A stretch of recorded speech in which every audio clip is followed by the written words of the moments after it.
नमस्कार दोस्तों, CDRK Saini BEd classes YouTube channel पर आप सभी का हार्दिक स्वागत है, अभिनंदन है।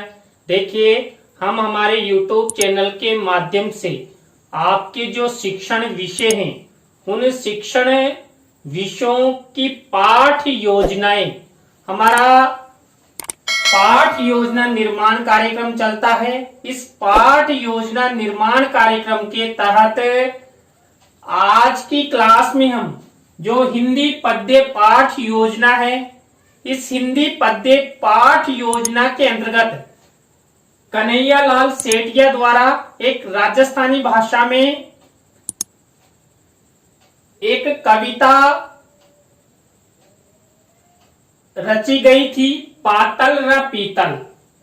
पातल र पीतल, इस कविता का चयन करते हुए हमें हिंदी पद्य पाठ योजना का निर्माण करने सीखेंगे। तो आप सब बने रहे हमारे साथ, हमारे YouTube चैनल के साथ। और यदि आप हमारे YouTube चैनल पर पहली बार आए हैं तो हमारे YouTube चैनल को सब्सक्राइब करें और पास ही बने बेल आइकन के बटन को दबा देवे, जिससे हमारे द्वारा जब भी कोई न्यू वीडियो अपलोड की जाए तो आप को उनका नोटिफिकेशन मिल सके और आप पाठ योजना निर्माण करना सीख सके। तो देखिए, जब हम हिंदी पद्य पाठ योजना का निर्माण करते हैं तो सबसे पहले वही शामपट्ट पूर्ति का निर्माण करते हैं। शामपट्ट पूर्ति के अंतर्गत वही विद्यालय का नाम, कक्षा, दिनांक, विषय, विधा, कालांश, समय और बीच सेंटर में हम हमारा प्रकरण लिखते हैं। यहाँ पर देखिए, मैंने 20 सेंटर में अपना प्रकरण लिखा है, जिस टॉपिक पर हम पाठ योजना बनाने जा रहे हैं, पातल र पीतल। इसको अंडरलाइन किया है और इन्वर्टेड कोमास में बंद किया है। आपको भी इसी तरह, आप जहां पर भी इस प्रकरण का नाम लिखेंगे वहीं आपको अंडरलाइन करना है और इन्वर्टेड कोमास में इसको बंद करना है। देखिए, जब हम हिंदी पद्य पाठ योजना का निर्माण करते हैं तो सबसे पहले हम उद्देश्य बनाते हैं। उद्देश्यों के साथ साथ विशिष्टीकरण और अपेक्षित व्यवहारगत परिवर्तन बनाते हैं। और जो आपका प्रकरण है, यहाँ पर देखिए हमारी मुख्य मूल पद्य है, वो कविता है। तो हमारा प्रकरण और हमारे उद्देश्यों को ध्यान में रखते हुए विशिष्टीकरण और अपेक्षित व्यवहारगत परिवर्तन बनाते हैं। देखिए, पद्य पाठ योजना में पहला उद्देश्य होता है ज्ञानात्मक। अभी ज्ञानात्मक से संबंधित विशिष्टीकरण और ये अपेक्षित व्यवहारगत परिवर्तन। इसी तरह देखिए, दूसरा यहाँ पर उद्देश्य होता अर्थ ग्रहणात्मक। देखिए, जबकि गद्य पाठ योजना में यहाँ अवबोधात्मक होता है, लेकिन पद्य पाठ योजना में उद्देश्य होता है अर्थ ग्रहणात्मक।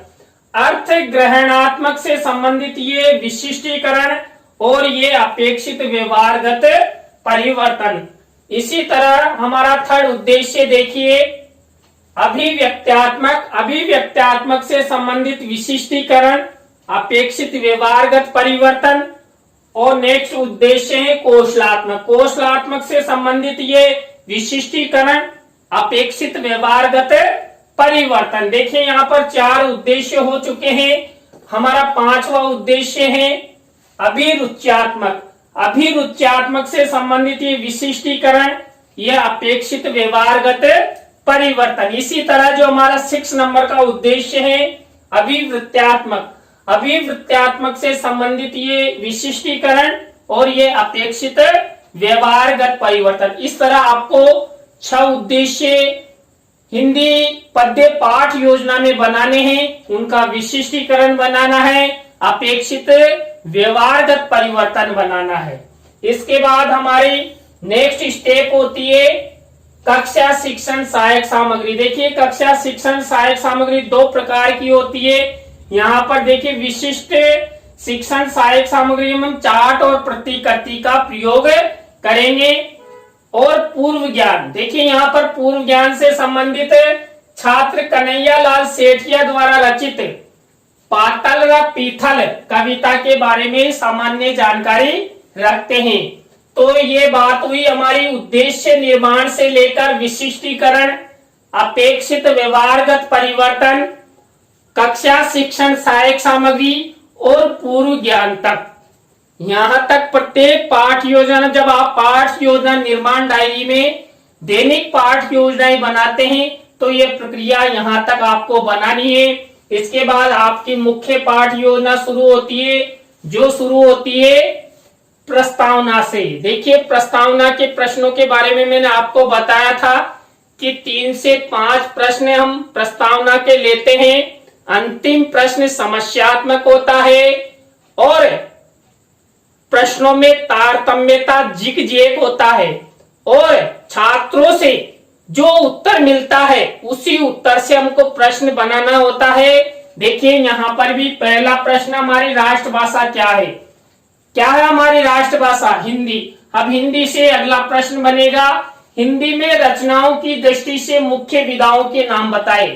देखिए यहाँ पर हम पद्य विधा पढ़ रहे हैं, तो इसी तरह गद्य, पद्य, व्याकरण आदि कई विधाएं हैं हिंदी में। अब इसी में से अगला प्रश्न बना हुआ है, पद्य में किस तरह की रचनाओं का निर्माण किया जाता है? देखिए जब हम पद्य का अध्ययन करते हैं तो पद्य के अंतर्गत स्वाभाविक या तो हम कविताओं का अध्ययन करेंगे या दोहा का करेंगे या चौपाई का, सवैयों का। तो अब ये जो उत्तर मिला इसी में से अगला प्रश्न बनने जा रहा है, कविताओं की रचना करने वाले राजस्थान के कुछ कवियों के नाम बताइए। देखिए कविताओं का निर्माण करने वाले कवि कहलाते हैं, तो राजस्थान के कुछ कवियों के नाम छात्र बताएंगे। देखिए यहाँ पर कन्हैयालाल सेठिया, विजयदान देथा, सूर्यमल मिश्र और माघ आदि। अब इसी में से अगला प्रश्न बना हुआ है, कन्हैयालाल सेठिया द्वारा रचित पातल र पीथल कविता के बारे में आप क्या जानते हो? देखिए हमारा जो पहला शिक्षण बिंदु प्रस्तावना वो हो चुका है। अंतिम प्रश्न समस्यात्मक है, प्रश्नों में तारतम्यता है, उत्तरों से ही प्रश्न बने हुए हैं। तो ये प्रक्रिया आपको अपनानी है, यही फॉर्मेट रहेगा। इसके बाद देखिए हमारा दूसरी स्टेप होती है उद्देश्य कथन। बच्चों आज हम कन्हैयालाल सेठिया द्वारा रचित जो पातल र पीथल कविता है उसका रसास्वादन करेंगे। देखिए ये उद्देश्य कथन है। तो यहाँ पर शिक्षण सहायक सामग्री के कॉलम में मैंने यहाँ कन्हैयालाल सेठिया और महाराणा प्रताप से संबंधित चित्र लगाया है। तो देखिए आप चित्रों को छात्रों को बताते हुए यहाँ पर उद्देश्य कथन कर सकते हैं। और कविता है तो यहाँ पर रसास्वादन शब्द आएगा। रसास्वादन हम पद्य में ही करते हैं। तो इस तरह आपको उद्देश्य कथन करना है। उद्देश्य कथन के बाद हमारा थर्ड स्टेप आता है पाठ प्रस्तुतिकरण। देखिए पाठ प्रस्तुतिकरण के अंतर्गत छात्र अध्यापक, छात्र अध्यापिका क्या करता है, जो संबंधित कविता है, पद्य है, उसके पाठ को खोलने के लिए छात्रों को निर्देशित करता है, निर्देशित करती है। यहाँ पर यही फॉर्मेट है। इसके बाद हमारे फोर्थ स्टेप देखिए, फोर्थ स्टेप होती है आदर्श वाचन की। देखिए यहाँ पर पद्य हैं तो इसलिए हम यहाँ क्या करेंगे, सस्वर आदर्श वाचन। आदर्श वाचन गद्य में किया जाता, अंतर भी समझिए साथ के साथ। देखिए गद्य में आदर्श वाचन, पद्य में सस्वर आदर्श वाचन, यानी कि स्वर के साथ पद्य को छात्रों को के सामने प्रस्तुत किया जाता है।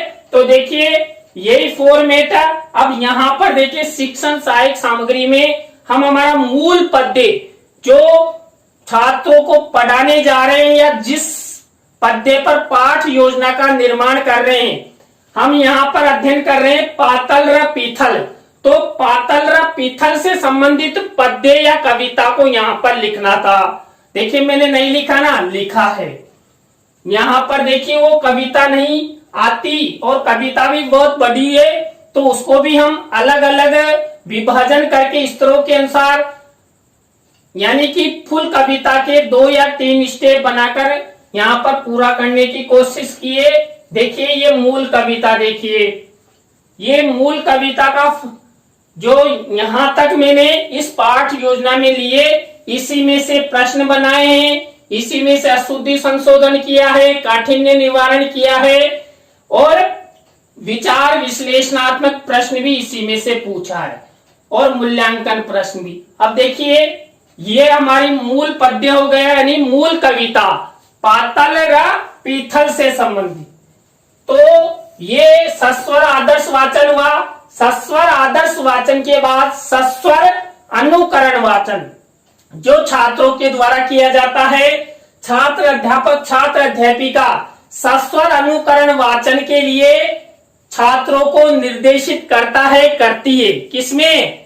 सस्वर अनुकरण वाचन में एक एक छात्र को पढ़ने के लिए, यानी कि उस पद्य या कविता को पढ़ने के लिए कहेगी। तो ये हमारी 5वीं स्टेप।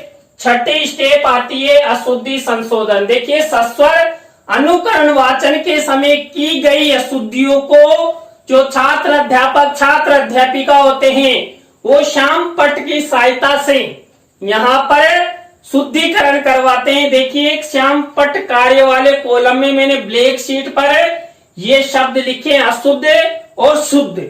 आपको भी इसी तरह अशुद्धि संशोधन वाला फॉर्मेट बनाना है।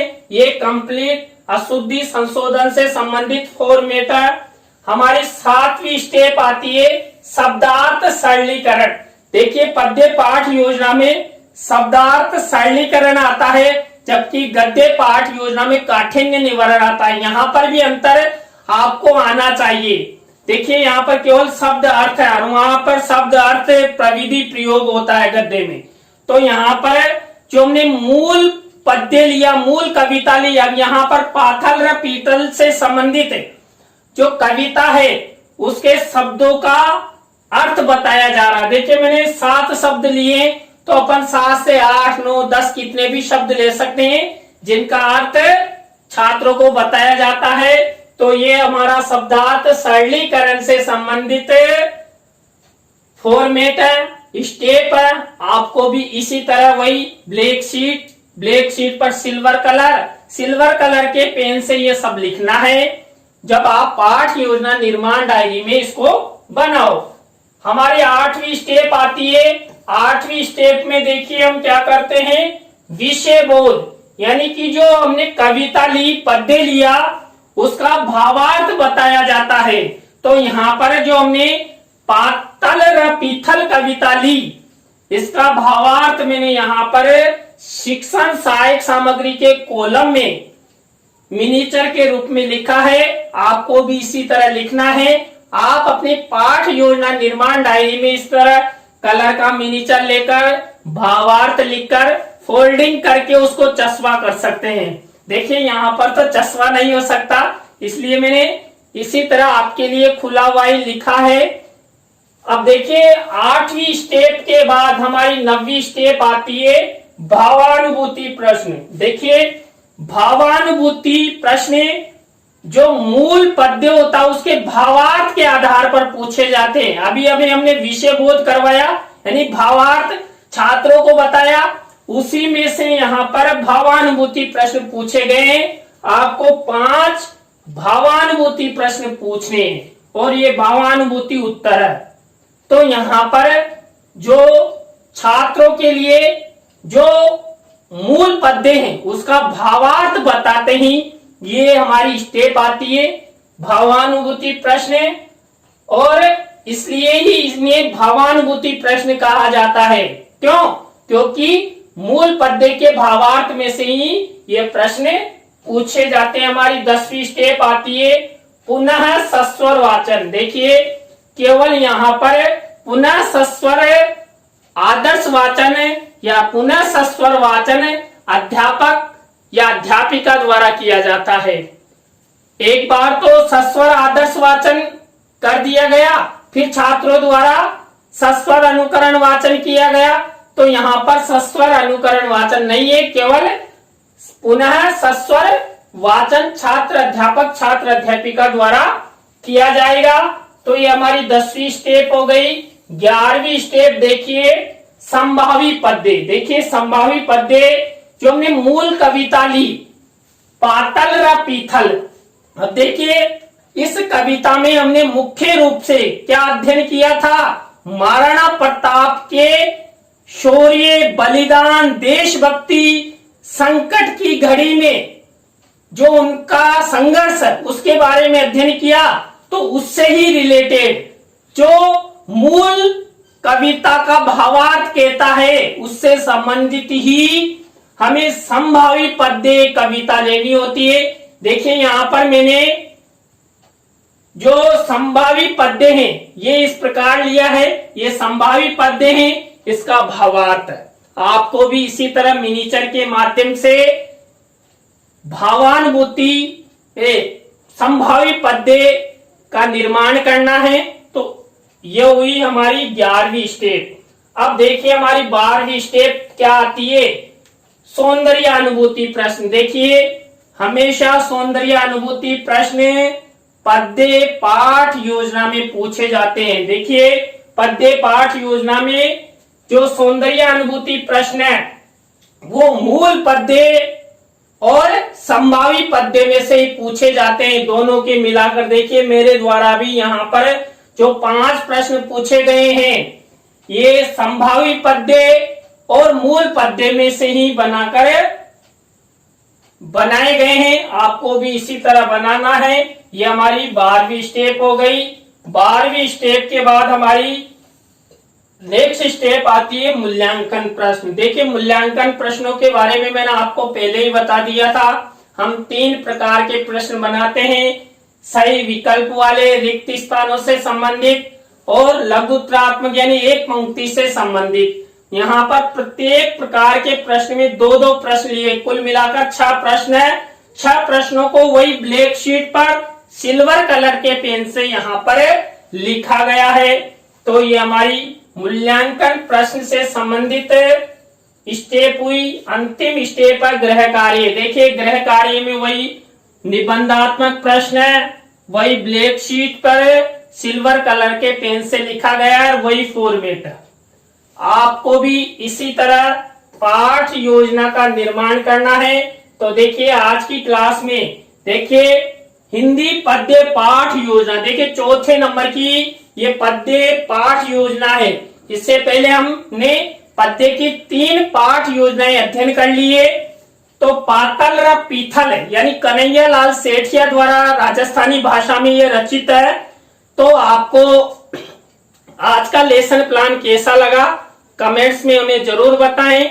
नई पाठ योजना के साथ हम आपसे फिर मिलेंगे CDRK Saini B.Ed classes YouTube channel पर। तो राम राम सा, बाय।